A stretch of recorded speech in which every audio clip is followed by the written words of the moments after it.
Welcome back after a 1-month hiatus to another edition of the BrownsZone.com Zone Coverage Podcast. My name is Andy Barch with AM 930 WEOL and 100.3 FM, joined as always by Scott Petrak, Browns beat reporter with the Chronicle, Telegram, the Medina Gazette, and of course at BrownsZone.com. Scott, great to be joined by you once again. How are you? I'm good, Bo. It's good to talk to you again. And if I tell everybody reason for the break was that somebody had a baby. So congratulations. Oh, thank you very much. Yeah, Will made his world debut about 3 weeks ago. So happy, healthy, and we hope that certainly continues as well. Well, there is a lot to unpack. I mean, so many things have gone down since our last conversation. There are a lot of different topics to touch on today. We will get into some comments made by Alex Van Pelt and Baker Mayfield and the like, and see what the offense is looking like with some of the virtual workouts that have been conducted. We'll also get into the lack of organized practices, how you think that might affect the Browns, where they're at right now with Jadeveon Clowney, and how Kareem Hunt may be used as well. But, Scott, I want to begin with something that's certainly been in the news quite a bit over the last week or so, and you hit on this just a few days ago. You actually wrote an article on Tuesday discussing the social issues going on in our country right now. Scott, you felt the need to speak out on this, and I want to give you a chance to really kind of expand on some of your thoughts and what you wrote just a few days ago. Thanks. Obviously, we're all watching the news and reading everything about the protests and the demonstrations and the cause for that, and George Floyd's death at the knee of the police officer. And as you read everything, so many thoughts go through my mind. And I saw something from J.C. Tretter, the Browns center, who's also the president of the NFLPA. And he talked about, instead of being scared to talk, go ahead and talk and make a statement. And I took that as, don't worry about being comfortable all the time. And that's something, just as a person, I struggle with. Do I speak out? Do I say this? Do I confront a relative? Do I confront a friend? When something doesn't sit right with me. And after reading that, and then I heard I read something from Greg Popovich, the Spurs coach, and Natasha Cloud, she's a WNBA player for the Washington Mystics, wrote this essay that I really not enjoyed, but I thought was profound. And it just made me want to say something and do something. And being in the job that I have, I felt the best way to do that, or the not easiest way to do that, but one of the best ways to go about that was writing a column. So it was just my way of saying everything in the world is not okay. And not only is it time to speak up, it's also time to listen, right? And it's okay to be uncomfortable. And I think it's not only okay to be uncomfortable, I feel like we have to be uncomfortable, because if being comfortable hasn't worked for hundreds of years, so we need to try something else. And by we, I'm saying white people and white men. We need to be uncomfortable. And that's where my mind was when I wrote that. And I don't like conflict. I'll argue sports with you till I'm blue in the face, but and I think other people are in the same boat as I am. It's again, going back to uncomfortable. When you have that conflict and it's a serious discussion, and it's politics, and it's why I don't like going on Facebook, because I don't like fighting with friends and family, and I watch other people do that. But maybe that's what's necessary to advance the discussion and advance the conversation. So, and I know you get to stick to sports and stick to football, but the fact is this whole issue applies to everyone in our world. And there's so many black players that I cover, and people in professional sports and in sports in general, that this issue crosses all segments of society, and it's incredibly relevant to sports. And we've seen that because last night, Jarvis Landry and Odell Beckham Jr. were part of a video demanding the NFL speak louder and demanding the NFL say it's okay to protest like Colin Kaepernick did. And you must say Black Lives Matter. And it wasn't just Odell and Jarvis. I mean, there were big names across the NFL in this video. Patrick Mahomes, Saquon Barkley, Deshaun Watson, and Ezekiel Elliott. So it's a huge story, obviously. It's a sports story. And I just felt the need to write something.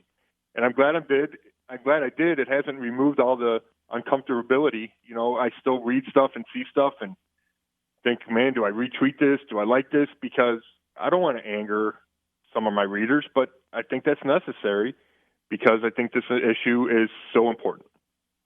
There's no question about that. You mentioned that a lot of Browns players have spoken out about this, and it's an awfully difficult thing to avoid in the news today. And my guess is this is something that's certainly going to be discussed for many days, weeks, months, if not years to come as well to try and correct the issues.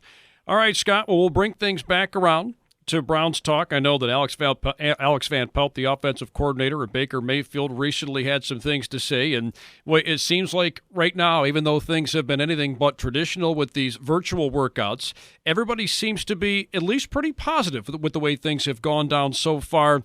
What were some of the things said by Van Pelt and Mayfield that really kind of stood out to you? Well, I'll start with Van Pelt. The biggest headline for me was him saying that Odell Beckham Jr. has been all in this offseason program. And yes, it's virtual, and it's easier for Odell to, show up a couple hours a day on Zoom as opposed to living in Berea or Cleveland for weeks at a time or even days at a time like he chose not to do last year.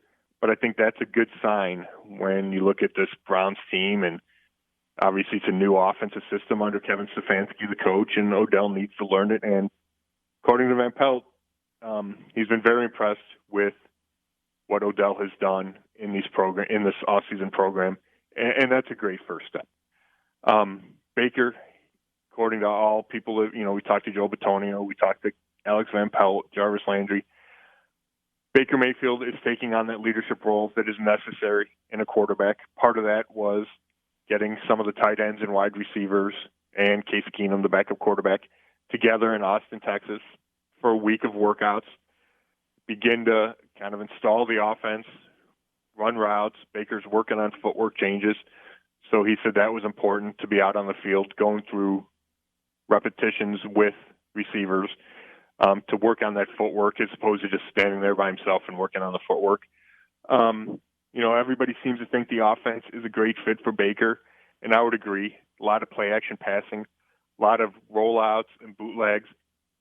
And Baker's not the most athletic quarterback in the world, but he has good feet, and we've seen him create plays outside of the pocket. And I think when you're a shorter quarterback like Baker is, it helps when you move that pocket and you get out of that confined space where there's 10 huge bodies, right? And get him outside, let him roll, let him see the field better.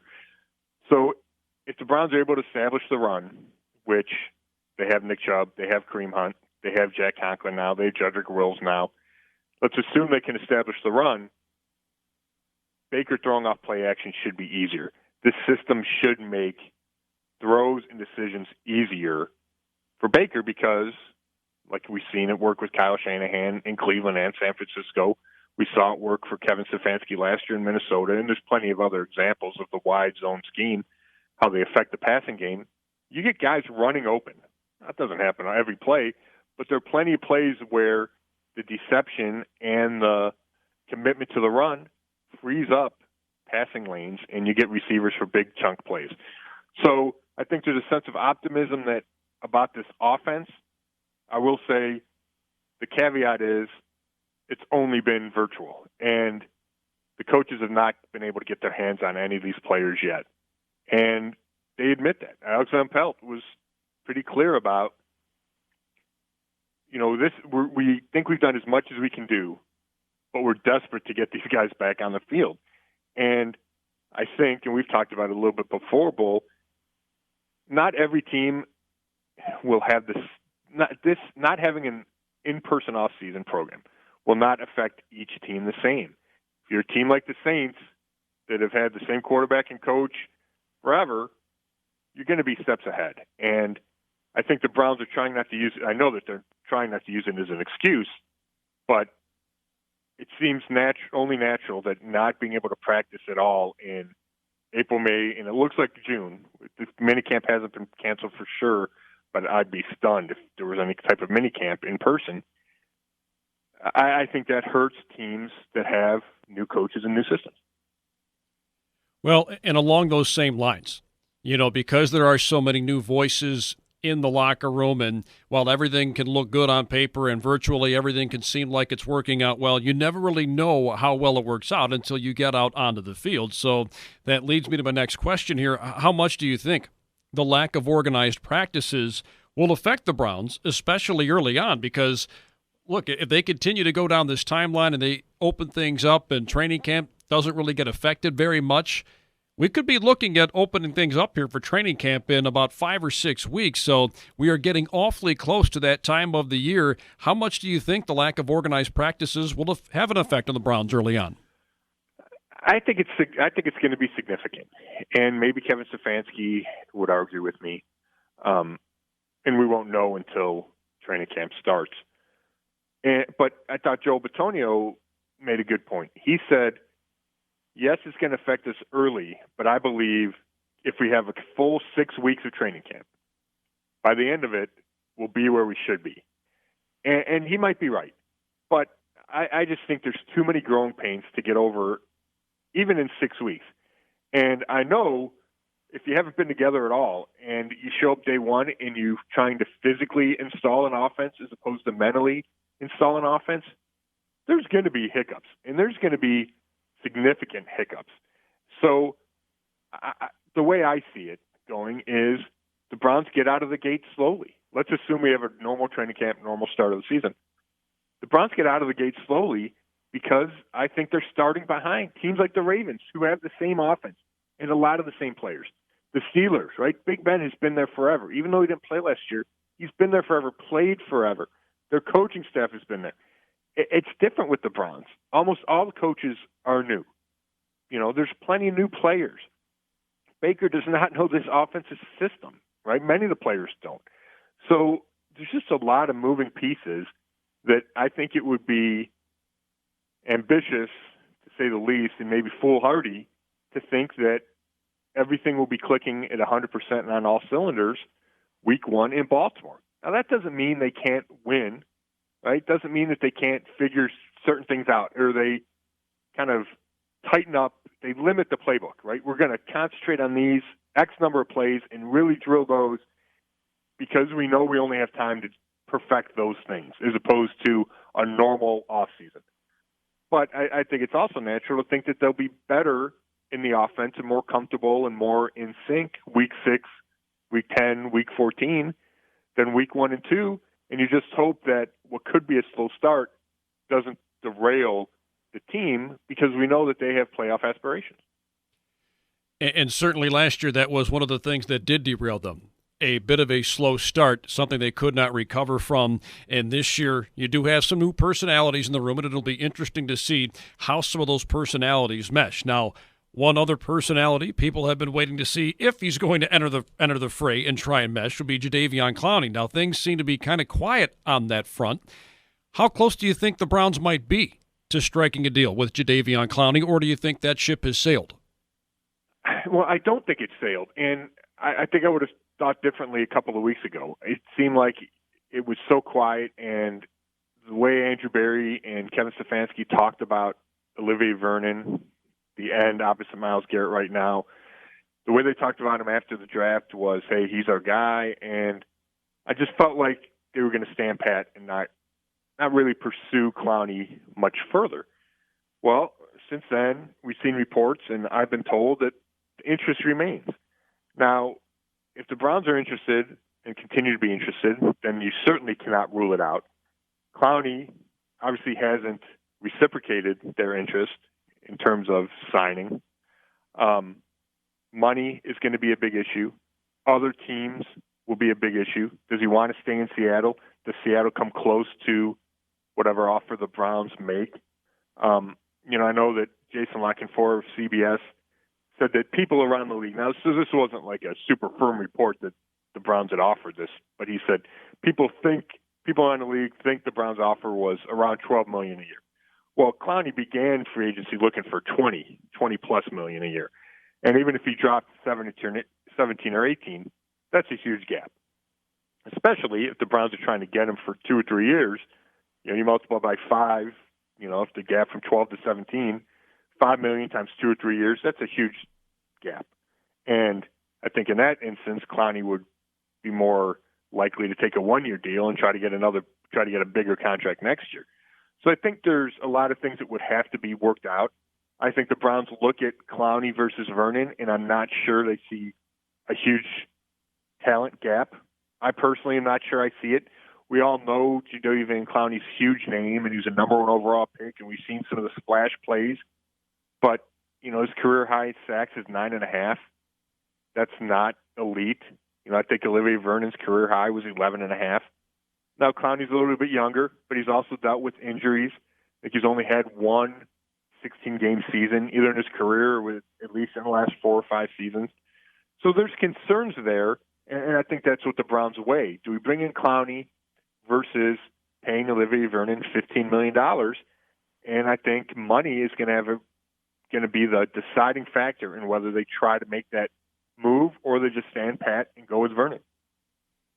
Well, going to be fascinating to see what happens with Clowney and how much money he ends up making and wherever he ends up signing as well. But we'll certainly continue to discuss that in future episodes of the podcast.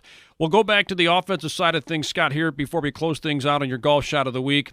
You recently wrote an article talking about how the coaching staff has alluded to the idea of changing things up week to week to really kind of make the most of the amount of skill position players that they've got. And along those same lines, Kareem Hunt is a guy that can certainly offer a number of different matchup issues for the opposition. How do you think Kareem Hunt is going to be used this season? It's going to be interesting, Bull. And that was one of the things Alex Van Pelt, the coordinator, we talked to him, I want to say Wednesday this week. And he got asked about Hunt, and he said that was one of the areas where he said, I wish we were around him more. I wish we could see him on the field so we got a full feeling for how we can use him. Yes, they've watched the film, and they know he can be a receiver. And the Browns even used him as a lead blocker last year for Nick Chubb.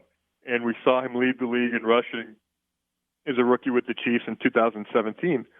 But as a coaching staff, you want to get your eyes on a guy. You want to see him run routes and exactly how you can use him.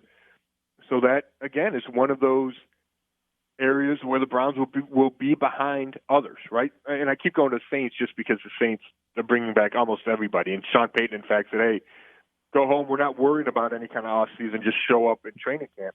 Well, they have Alvin Kamara, right? They have Michael Thomas. Sean Payton knows exactly what to expect from these guys. And Kevin Stefanski and Alex Van Pelt don't know what to expect from their guys. So, because they've never coached them before. And that's a huge difference. So, I think when we know that Kevin Stefanski wants to run the ball a lot. So you have Nick Chubb as your number 1, and you have a great number 2 in Kareem Hunt. But you can't only get Hunt the ball, give him 6 carries. That doesn't feel like enough for a game. So you have to use him as a receiver. How much do you use him as your third receiver? Because we know the Browns have Beckham and Landry, and then there's a huge drop-off, whether it's Higgins or Damian Ratley or Kadarius Hodge, whoever that third receiver is, maybe Donovan Peoples-Jones, the rookie. Whoever that third receiver is, I'd rather have Kareem Hunt on the field. And we saw Freddie Kitchens do that those final 8 games last year, and I would expect this coaching staff to use him in that role as well. So I think it'll be a hybrid role. My bigger thoughts with this offense are, we know that Kevin Stefanski loves to use at least 2 tight ends. We know that he wanted a fullback and demanded a fullback, so Andrew Berry went and got 2. And then we have Hunt and Chubb. And then you have Beckham and Landry. Well, you can only play 5 skill position guys at a time. So how is that going to break down? And I asked Van Pelt that, and he talked about, hey, we're going to adjust week to week. And each game plan is going to be, how can we attack our opponent? And I appreciate that. And Bill Belichick's been doing that forever. And I think you have to have that approach. But there also has to be basic tenets of your offense. And if they say we're going to be a 2 tight end offense half the time, well, let's assume you have 2 receivers out there. That means only 1 running back. So that means the other 50% of the time, how do you get Chubb and Hunt on the field together? How do you use that fullback, right? How do you use that third wideout spot? And I think that's what's going to be really interesting. And how much do we only see one receiver on the field? I mean, Beckham and Landry, they played, I don't have the number right in front of me, but I want to say upward of 90% of the snaps last year. Both of them were on the field together. So do you take one of them off so you can have David Njoku on the field as a second tight end? I don't like that swap. Do you take one of them off so you can have a fullback? I don't love that swap. No, I mean, unless you're in a short yardage or a goal line. So I think there will have to be some tweaking with Kevin Stefanski's offense, just given the specific type of weapons that he has this year on this roster. Personnel groupings will be a big talking point in future episodes for sure, and I know something you'll certainly have your eye on when they get out there and they get going with training camps as well. All right, Scott, come to that time of the show now where it's time for us to focus on your golf shot of the week, and a tip of the old cap to you. You've done a wonderful job of covering how local courses have handled this entire pandemic and which ones have been readily available, which ones have kind of sat back and waited for the right time to open things up. And I've certainly enjoyed reading all of those articles. And, you know, we're all getting better weather. Seems like the pandemic, depending on who you talk to, is getting a little bit better each day. And that gives us more opportunities to get out there and do some golfing. I know you've had a chance to go a little more often of late. So what kinds of golf shots do you have in that back pocket of yours you're ready to tell us about? Yeah, I missed this. I missed this part of our podcast conversation, Bull. I'm going to tie two together. I played Sunday with my buddy Tony. He invited me to Weymouth down in Medina, and we played. And there was no gambling going on, and we were both struggling a little bit. So on the back nine, Tony said, "Let's see if we can gamble a little bit to add some spice to this. Maybe it'll spark our games." So we did the closest to the pin on number 12, and he hit one in the bunker, and I was able to get a 9-iron there. Hit a little. I wasn't sure I got all of it, but it got to the front edge. So I won the $5 there, and I was able to two-putt for my par. And then we went doubling up there on 18, and I gave Tony a stroke, or he asked for a stroke. So he got a stroke, and I wound up making about a 6-8-footer for bogey to win the hole. So it wasn't great. I had a crappy 3-wood from the fairway, but then I did make the clutch putt to go double or nothing and win the $10. So I'm going to combine those for the first golf shots of the season. Nice. So when the pressure was on the line, you were able to deliver. Well done, my friend. Thank you. It felt good. Yeah, I didn't hit a ton of great shots that day, but a couple that I remember and a couple that were worth something. I got that $10 bill from sitting with my wallet, so I got the proof. Very good stuff. Very good stuff. Scott, as always, a pleasure to sit down and speak with you, and we'll certainly have tons to talk about here over the next couple of months as we get ready for training camp, and, well, believe it or not, the start of the season is just a few months away. Scott, thank you as always for the time. Thanks, Bull. Thank you, Scott. Again, that's Scott Petrak, Browns beat reporter for the Chronicle Telegram, the Medina Gazette, and, of course, at BrownsZone.com. That's going to put an end to another edition of the BrownsZone.com Zone Coverage podcast. For Scott Petrak, this is Andy Barch saying thank you again for tuning in. We will catch you next time.